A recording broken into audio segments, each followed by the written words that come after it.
Buenas noches. Hoy celebramos las vísperas de la solemnidad de la Asunción de María Santísima y también hemos celebrado por la mañana la memoria del mártir del siglo XX, San Maximiliano María Kolbe, que fue también gran apóstol mariano en este siglo XX. Y se me ocurre que hay cierta semejanza entre lo que le sucedió y le sucede actualmente al seminario de San Rafael con este hombre providencial del siglo XX, San Maximiliano Kolbe. ¿En qué cosas encuentro yo el parecido o las semejanzas a tener en cuenta? En primer lugar, el amor a la Santísima Virgen. El santo sabemos que se caracterizó por un amor profundo y una intuición profunda del misterio de la Santísima Virgen, que lo llevó a hacer obras de gran apostolado en Europa y también en Asia, en Japón. El seminario de San Rafael también se distingue por el amor a la Santísima Virgen y por el conocimiento del misterio de Dios obrando en María. Otra de las cosas que me hace pensar en la similitud del santo de hoy, San Maximiliano Kolbe, el seminario, es su martirio. El santo, como ustedes saben, fue martirizado en los campos de concentración de Auschwitz y el seminario está siendo martirizado hoy a causa de su obispo, que se ha puesto en contra y persigue a sus seminaristas, a sus curas. Hace unos días, un sacerdote español, el padre Fortea, publicó un video llamado, si no me equivoco, Ni vencedores ni vencidos, sobre lo ocurrido en el seminario de San Rafael. Quiero decir que hay muchas cosas de las que dice el padre que no comparto, ¿no? La más importante de todas es su concepto acerca de la obediencia. El padre pareciera ser que pone la virtud de la obediencia en el rango de las virtudes teologales. Las virtudes morales o cardinales, dentro de las cuales está la obediencia, son virtudes que son regidas por la prudencia, tienen que encontrar su justo medio. En cambio, las virtudes teologales no tienen un justo medio. Cuanto más se ejercite la virtud y más tienda hacia Dios, mejor. La medida de la virtud teologal es el propio Dios. Por lo tanto, no hay un máximo nunca. Entonces, decir que la obediencia, que al obispo hay que obedecer absolutamente y siempre, salvo que me mande un pecado mortal positivo, como puede ser matar o robar, salvo ese caso, no se puede obedecer. Esto es falso. Esto es falso. Porque con ese criterio tampoco tendrían que haber desobedecido los apóstoles cuando el Sanedrín les pidió que no prediquen en el nombre de Jesucristo. Entonces, también tendrían que haber obedecido a sus autoridades en ese momento. También hay otros conceptos erróneos o poco afortunados del padre Fortea en ese vídeo, pero lo puedo entender. Es un hombre, creo que honesto, es un gran estético de la liturgia, se nota en sus vídeos, en sus apreciaciones. De alguna manera se diría que es un hombre de inteligencia contemplativa y bien intencionado. No es fuerte su teología, pero creo que ama a Dios verdaderamente y supongo que sufrirá también por eso. Ahora bien, el padre Fortea dijo dos cosas que son verdaderamente interesantísimas y que acierta de medio a medio y da en el centro del problema de la iglesia, no solamente del seminario, sino de la iglesia misma. Dos cosas, dice el padre Fortea, que son interesantísimas. La falta de benignidad en los obispos, no lo dice textualmente así, habla de que los obispos deben ser benignos. O sea, la falta de benignidad es un signo de este tiempo. Y lo segundo, la indefensión del clero, que también lo destaca él como una observación personal, pero me parece. Entonces quisiera yo abordar estos dos rasgos eh, en base a lo que ha pasado en San Rafael. Hay un autor francés, Marcel Descortes, en un libro que se llama La crisis de las sociedades de pensamiento, que habla un poco de la crisis de la iglesia. La iglesia es una sociedad de pensamiento, tiene todos los medios para luchar contra el error y la tiranía del error y de la opinión en el sentido platónico, ¿no? Eh, son males humanos enormes que pueden arrastrar a la humanidad a un desastre y que siempre han estado presentes. Pues bien, la iglesia es ese instrumento elegido por Dios, puesto por Dios para poner la luz definitiva que es Jesucristo.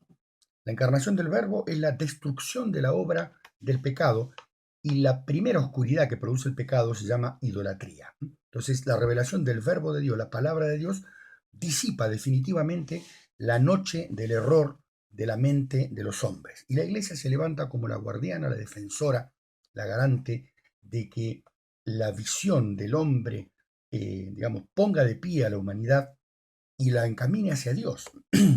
La lucha por la verdad.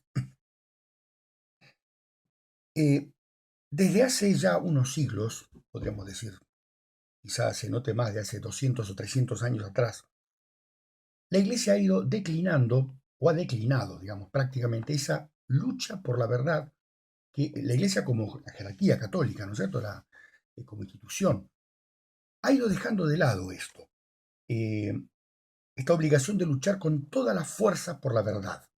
Ha dejado de tener pasión por la verdad. Todo parece en la Iglesia hoy negociable.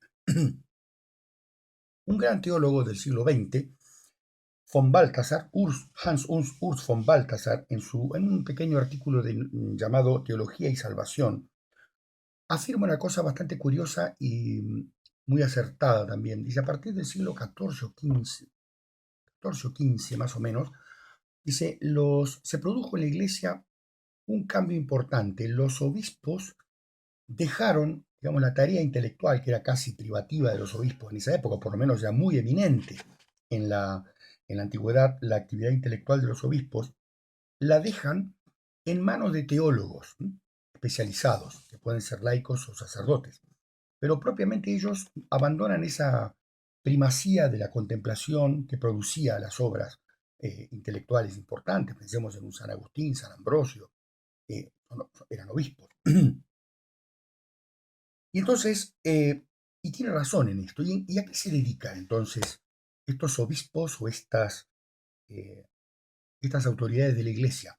Pues bien, se dedican al derecho canónico, a dar clases, a dar conferencias y sobre todo a la administración.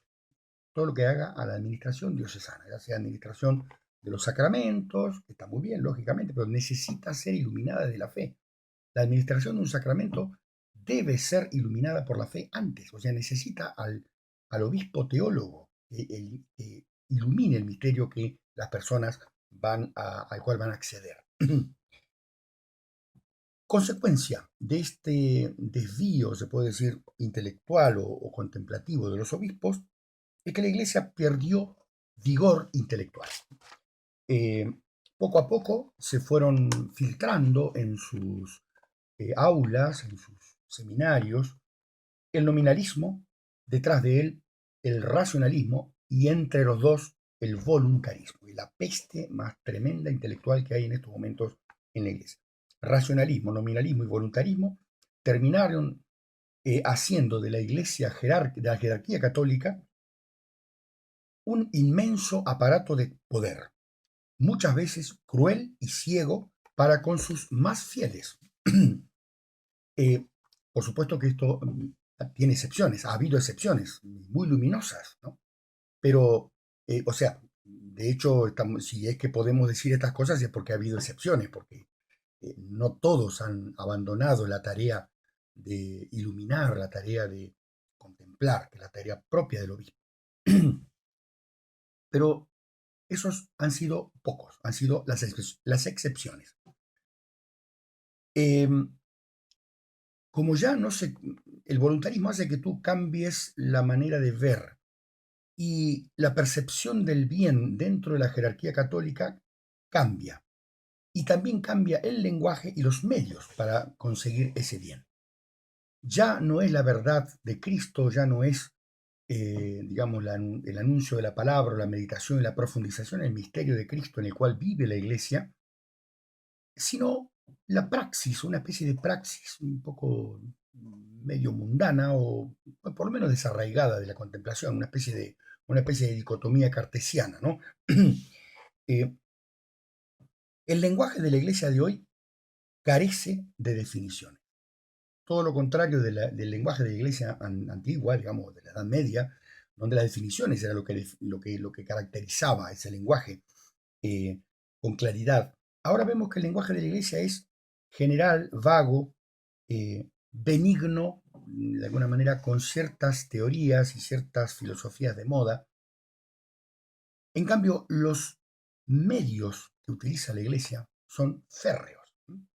O sea, la iglesia es, la iglesia jerárquica, digo, ¿no? Es blanda en su mente y dura en su corazón. Los medios que utiliza la iglesia son durísimos para con sus propios hijos. Cuanto más fieles sus hijos, más duros los castigos o a veces la manera de ver las cosas de la iglesia jerárquica. En este siglo muchos casos avalan esto. Recordemos el maltrato criminal del padre Pío de Pietrelcina por mano de los propios franciscanos. La condena pontificia, sin juicio, del padre Leonardo Castellani, argentino. En el siglo XIX, la persecución al cardenal Newman. Newman se convierte del anglicanismo al catolicismo y es cuestión de que se convierta y entre en la iglesia católica y es perseguido a muerte, probablemente por envidia también y actualmente lo que sucede también en la diócesis de San Rafael. No ahora, no ahora, esto viene de 15 años atrás. La jerarquía católica, imbuida ya completamente por el voluntarismo, avanza inexorablemente hacia un pensamiento único. Uniformidad disfrazada de unidad. El único pecado absolutamente imperdonable hoy en día se llama disidencia. O sea que antes constituía la función de la iglesia, lo que antes constituía la función de la iglesia, que es promover y encaminar a los hombres hacia la verdad, una verdad contemplada que era entregada a los hombres, hoy se ha vuelto un artefacto en guerra contra la verdad. Es una jerarquía tiránica, con excepciones, lo vuelvo a recalcar. Frente a esta jerarquía católica tiránica, el martirio es la única expresión de libertad que nos queda a los fieles. El martirio. Dice Kierkegaard que en tiempos de persecución hay dos hombres libres, el tirano y el mártir. El tirano ejerce su dominio hasta la muerte. Después de la muerte ya no puede. El mártir comienza su dominio a partir de la muerte. Por eso digo que tenemos mucho en común de alguna manera con el martirio de San Maximiliano. Es para nosotros un ejemplo en este tiempo que nos toca vivir al seminario en Argentina, pero en realidad a toda la iglesia. Y tenemos que ser mártires. O sea, nuestra libertad verdadera arranca a partir del momento en el cual seguimos adelante con nuestra fidelidad a Cristo. Bueno, que Dios los bendiga a todos.